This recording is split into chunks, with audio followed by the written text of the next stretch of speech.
নমস্কার বন্ধুরা, আমার ফটোগুলি এখন প্রসেস হচ্ছে। অনেকগুলি ফটো আছে, তার মধ্যে থেকে বাছাই করে আমি প্রসেস করছি।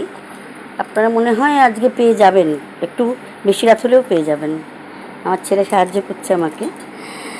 এখন কথা হচ্ছে, এই বিগত কয়েকদিনে মানে ঝাঁকঝাঁক অনেক প্রায় 4-5 জন অভিনয় শিল্পী, অভিনেত্রী, অভিনেতার জন্মদিন, মৃত্যুদিন ইত্যাদি গেল। যদিও তারা অমর আমাদের হৃদয়ে, যারা গত হয়েছেন। তাই তাদের অভিনীত কিছু ছবি আপনাদের পাঠাচ্ছি, ছায়াছবি। বহুবার আপনারা দেখেছেন, কিন্তু এগুলো পুরনো হয় না। যথাক্রমে রাজশ্রী শান্তারাম, ভি শান্তারামের কন্যা, বিখ্যাত পরিচালক, এবং তার অভিনীত একটি ছবি আমার অসম্ভব প্রিয়, গীত গায়া পাত্থারানে। জিতেন্দ্রর সঙ্গে, স্বনামধন্য অভিনেতা জিতেন্দ্রর সঙ্গে উনি অভিনয় করেছিলেন এবং সুপার ডুপার হিট হয়েছিল। ওনার নিজস্ব নাচ ওর মধ্যে ছিল। উনি একজন অসাধারণ নৃত্যশিল্পী রাজশ্রী। এবং তাছাড়া সুমিতা সান্যাল আমাদের, যিনি আমার আমার মতে বেস্ট সিনেমা তার কুহেলি, মহিলা গোয়েন্দার অভিনয় করেছিলেন, একটা মিস মার্পেলের মতো। উল বনেন না শুধু, কিন্তু বাকিরা পুরোই মিস মার্পেলের মতো তদন্ত করেন, আগাথা ক্রিস্টির। এবং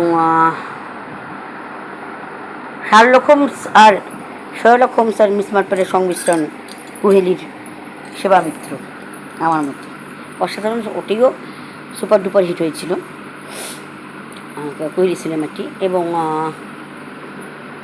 নবদ্বীপ হালদারের আপনারা জানেন, বিখ্যাত কমেডিয়ান, ওনার অভিনীত 74.5। আরও আছে অনেক ছবি।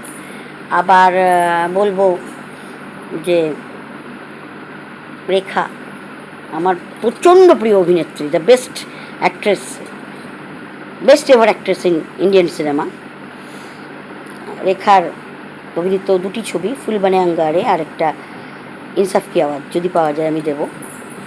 উনি যে কেন বাংলা সিনেমা করলেন না, এত অসাধারণ প্রতিভাময়ী অভিনেত্রী, কেন যে বাংলা পরিচালকগুলোকে ডাকলেন না, অথবা ডেকেছেন কিনা আমি জানি না, আমার নলেজে নেই।